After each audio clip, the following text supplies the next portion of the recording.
Hi guys, this is Sam Cabot with Cabot & Associates Physical Therapy, and this is Jody Cabot, my favorite person in the world, as my accomplice, helping me out with our video number 2 of our diaphragm. I'd like to talk a little bit more about the diaphragm in this second video and how we can start to access and become more aware of our diaphragm in a supine or laying on your back position. Sometimes it's easier to become aware of your diaphragm in this position more than in the upright or sitting or standing position. So this is a good spot to start.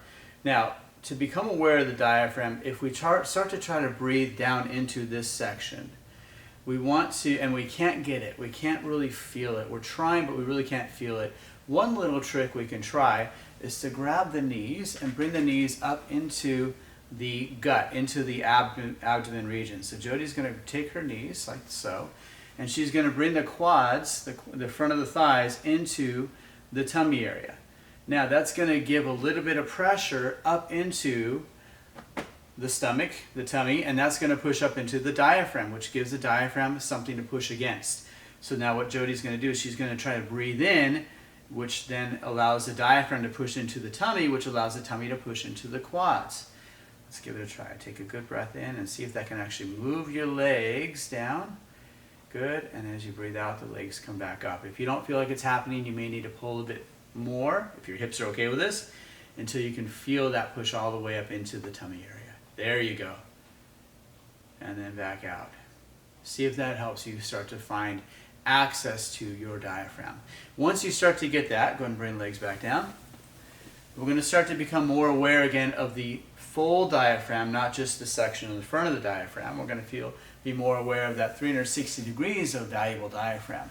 So we're going to start to breathe right in the front. We'll put one hand right on the front, just below the rib cage is a good place. This is the sternum. The xiphoid process is a little spot at the very bottom of the sternum, and below that is a softer area which we can monitor our diaphragm pretty well.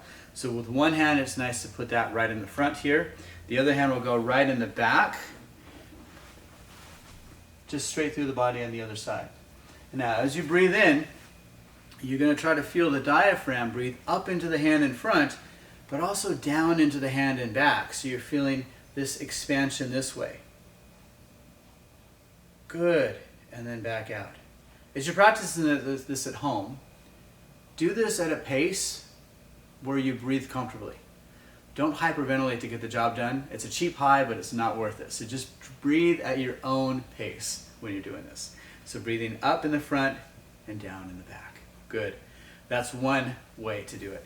Number 2, we're going to do hands on the side here. So we're going to take both hands, put them on the side of the ribs, a little bit higher, right there. And as you breathe in, you're going to try to feel your fingertips come apart. And then as you breathe out, your fingertips will start to find their way closer together again. When you do this, let the inside of your body inflate, but don't try to force it with your muscles. You're not sticking your ribs out. You're trying to breathe that area in there, and that allows the hands to come apart and then back together. Then we're going to also look at the third direction, which will be more of a diagonal breathing. Can I connect the front right side with the back left side?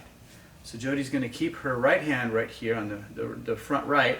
The left hand, the back of the hand is going to go in the back.